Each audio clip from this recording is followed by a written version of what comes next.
growing up, actually, we also thought that we were African. But the Africans are actually a different bloodline from us.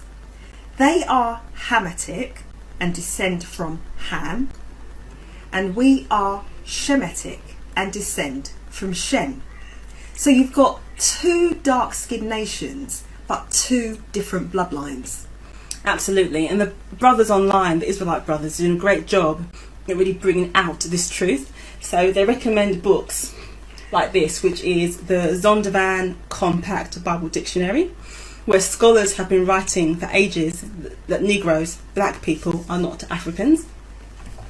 And then you've also got this book that the brothers recommend called From Babylon to Timbuktu, which shows how we, the Israelites, went from living in Israel to fleeing deeper into Africa, eventually ending up in West Africa, where we were later enslaved. The difference between Hamites and Shemites.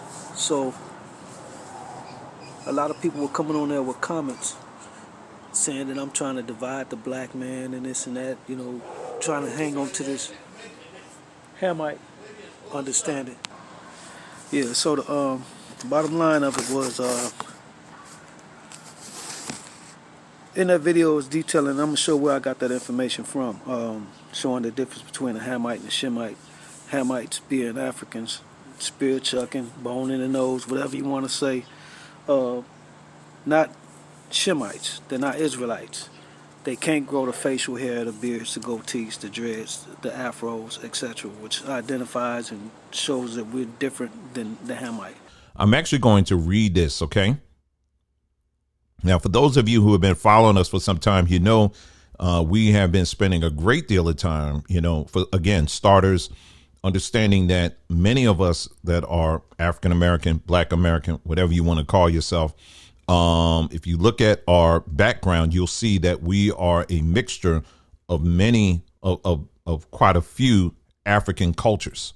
OK, and also there's some European in there. Some of y'all have some Asian thrown in there, too, you know, but for the most part, you know, if you look at our genetic breakdown, if you will, our DNA, you'll see that many of us come from a mixture of different a variety of African cultures.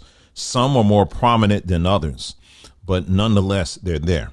OK, and so one of the things that we focused on, you know, like I always say, if you want to understand a thing, if you want to understand something, you have to go to the roots. You have to go to the beginning. When you look at the transatlantic slave trade, the initial, I'm not saying all of those that came in the transatlantic slave trade were from this place, but the initial wave of those that came through the transatlantic slave trade, a good percentage of them, I would say even a majority of them initially, came from the Kingdom of Congo. OK, and we spent a great deal of time. We've done a lot of videos on that. I mean, a lot of videos, a whole lot of videos on that, going through the history and all of that. I mean, it was just this, and then we were just scratching the surface.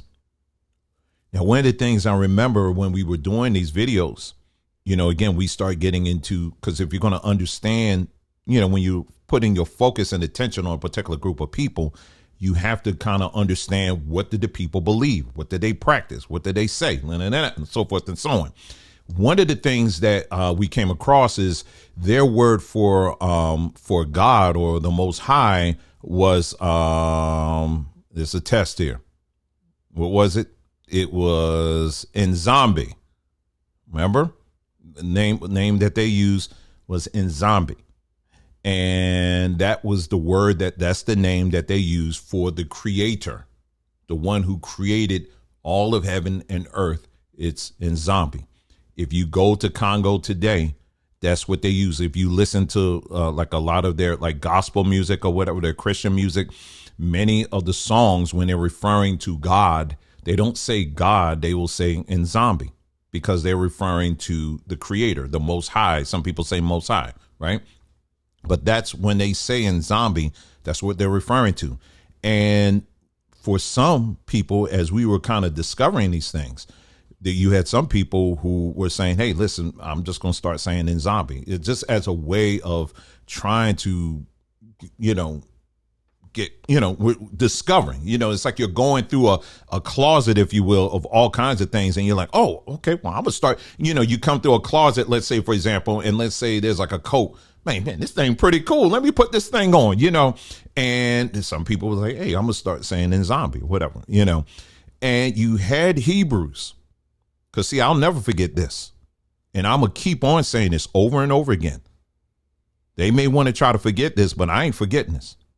You had people within the Hebrew sphere who were saying that in zombie meant that it was the god of the zombies. They were accusing us and other people who were saying that as being practitioners of witchcraft.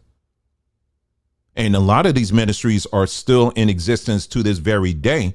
And I'll even go further. Some of y'all who are listening to me right now, still, that just water over your head. You just kind of just ain't no, you just went along with it. But yes, you had people within the Hebrew space that were accusing us and pretty much accusing all of Congo, for that matter, of being practitioners of witchcraft because they were using a name for the creator that was different than the name that they were using, which, by the way, the name that they're using is for a Canaanite god, a moon god. We did a video on that. Yahweh. We did a whole video on that. All you got to do is check it. I have one person that's still trying, but yeah, check out this video. This is what they still trying to get out of it. And I'm like, it don't matter. This is what it is. This is historically accurate. It's true. Yahweh, it came from, it's a Canaanite deity. It's a Canaanite moon deity, which later on, when the Egyptians, they got their hands on it, because remember, Canaan was a part of Egypt. See, this is another thing that your Bible doesn't put in there. Canaan was part of Egypt. It was part of what they refer to as the New Kingdom. And so, and see, these are why we're asking questions. We're investigating, right? So yeah, Canaan was part of Egypt. And it was it was referred to as the New Kingdom. This is why there's so many different artifacts and stuff that they're finding to this day that are all Egyptian. It's not because they bought them from Egypt. It was because it was Egypt. I mean, they're finding all kinds of stuff that's there. It's all Egyptian. We showed even a coin of King Hezekiah, that they found. And on the coin, it has the wing god on there. It has the, it has Hebrew on it. And then you flip it on the other side, it has Ra and all that stuff on there too. We've shown all of this. We've showed all of this, and it's very open. It's all public information. You can look all this stuff up yourself. So anyway, I don't want to get too far off in that. So this is what we were getting. This is the energy that we were getting back from people who were church-minded, church people, so not just people who are in the Christian space, but also people who basically change hats from the Christian space and now they're Hebrew, but they're still very much acting like they were in the church. And so Christianity always had a dim view when it came to African practices. Always did. This is a tell sign. Anytime when you hear of anybody, I don't care if they call themselves Hebrew, I don't care if they call themselves whatever, Seventh-day Adventists, it don't matter. When it comes, you can always tell, they will always tell on themselves by the way they view Africa. Always. And so when we start talking about, the Bantu part of it and just the impact that Bantus had, just in what they would call the New World, the Americas, and, just all over.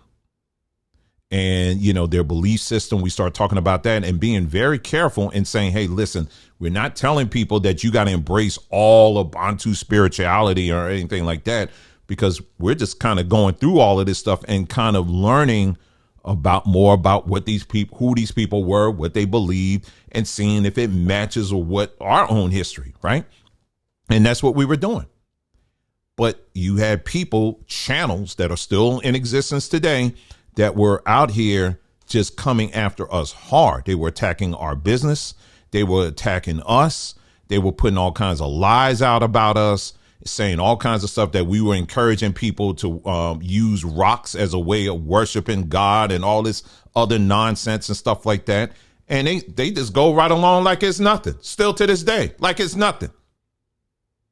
And will cry when someone calls them out. But anyway, so this is so the attitude that when we started bringing this stuff out, when we started going in and started really like saying, wait a minute, there's a lot more to our story than this whole Hebrew narrative. And when we start digging into that and start finding Africa everywhere we look, we're like, wait a minute, we like this town. Let's stay in this town a little bit because there's more things about this thing. It's resonating a little bit more here. And people have problems with that.